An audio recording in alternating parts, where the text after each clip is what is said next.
Badan Pengembangan Sumber Daya Manusia Industri (BPSDMI) Kementerian Perindustrian menggulirkan program Wirausaha Industri yang merupakan program pelatihan bagi IKM alas kaki yang berlokasi di sentra industri atau wilayah potensi tumbuhnya kelompok IKM sektor alas kaki.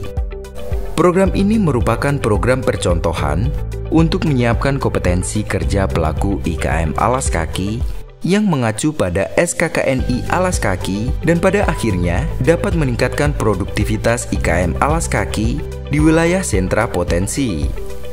Lokasi pelatihan berada di masing-masing sentra selama 10 hari, yaitu di sentra Tasikmalaya, Blitar, Pati, Magetan, Cibaduyut, dan Tanggul Angin.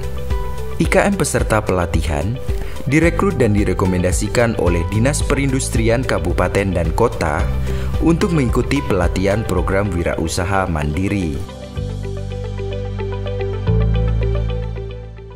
Saya Purbo dari Tanggul Angin, anggota Koperasi Intaco. Saya bergerak di bidang tas, sebenarnya melanjutkan usaha dari orang tua saya dulu. Ya generasi kedua dalam ini. Mulai belajar dari menjual, terus memproduksi juga gitu.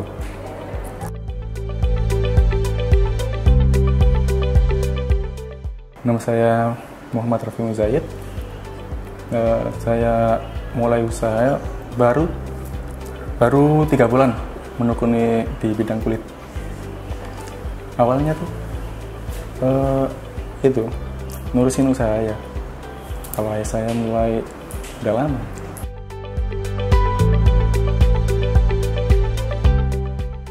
Nama saya Edi Siswanto, anggota Koperasi Intaco, mulai usaha tahun 1999. Berusaha di produksi tas dan kulit sepatu. Ikut pelatihan untuk menambah wawasan dan utamanya agar kita bisa memproduksi selain sintetis, biar kita bisa lebih ke segmen yang lebih baik. Ya, nama saya Ainun.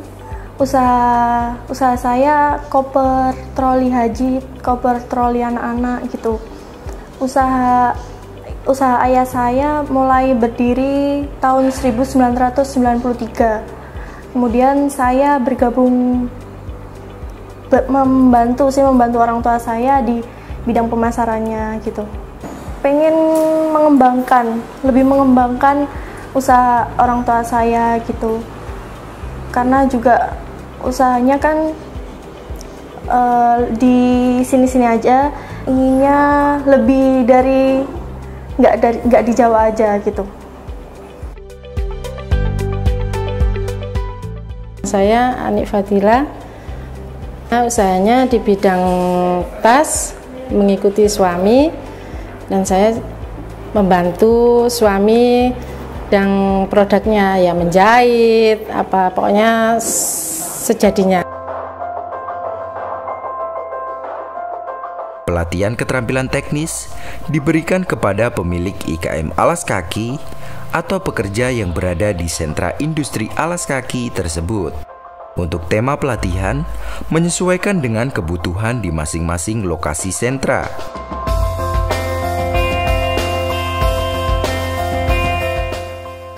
Dari pelatihan di sini saya mendapatkan selain pengenalan dasar-dasar pekerjaan kulit ini, yang handmade ini, juga teknik-teknik dasar menjahit, juga bahan gitu, juga pengenalan model-model baru gitu.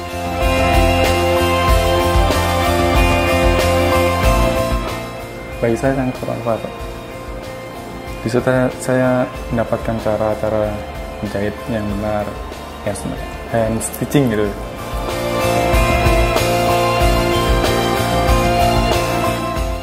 Kalau manfaatnya, kita bisa produksi selain sintetis agar kita bisa punya pelanggan baru atau yang lebih ke luar lah produksinya, jangan ke sini saja.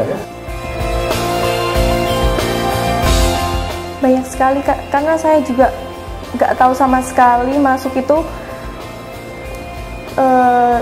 terus jadi tahu bikin pola, terus desain gitu.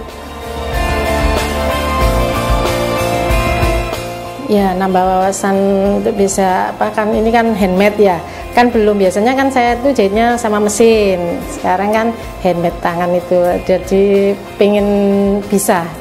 Teknisnya di belajar itu apa, ngemal, terus sama motong ya, itu seset, terus sama ya itu jahit tangan itu. Pelatihan keterampilan teknis diberikan kepada pemilik IKM alas kaki atau pekerja yang berada di sentra industri alas kaki tersebut. Untuk tema pelatihan menyesuaikan dengan kebutuhan di masing-masing lokasi sentra. Program ini diselenggarakan untuk mendapatkan masukan dari pelaku IKM alas kaki atas kurikulum pelatihan saat ini. Selanjutnya akan disiapkan program pelatihan dan uji kompetensi bagi IKM alas kaki melalui program VUI pada tahun anggaran 2020.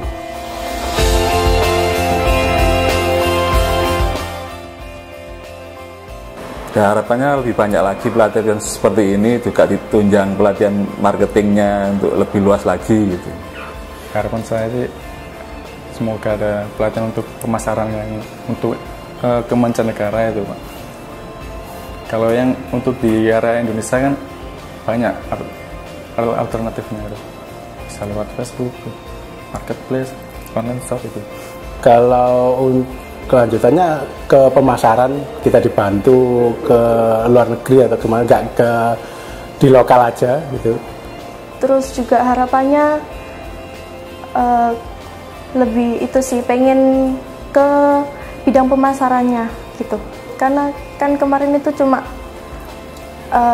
pelatihan bikin kulitnya, bikin kerajinannya gitu. Kalau pemasarannya kurang. Saya pinginnya nanti ada pelatihan lagi yang di Tanggulangin itu yang belum ada gitu.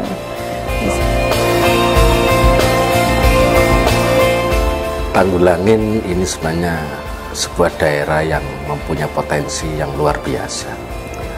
Mulai dari zaman dulu sampai sekarang potensi itu masih tetap ada, dan masih banyak sekali mutiara-mutiara yang terpendam dalam potensi di Tanggulangin. Kenapa saya katakan Tanggulangin khususnya Intako mempunyai potensi yang luar biasa? Karena selama ini mulai tahun 1974 sampai sekarang 2019, perkembangan Intako secara umum sebetulnya grafiknya naik. Hal ini perlu kita tekankan bahwa potensi-potensi yang seperti ini tidak banyak ditemukan di tempat yang lain. Tanggulangin mempunyai kekuatan produktivitas yang luar biasa. Kekuatan produksinya yang tergabung di Koperasi Intako saja 285 itu bukan UKM, owner ya. Di era digital 4.0 ini sangat penting bahwa mereka perlu adanya peningkatan sumber daya manusia dan mereka, karena potensi di tahun karena perkembangan 5 tahun yang lalu sama perkembangan sekarang itu jauh berbeda.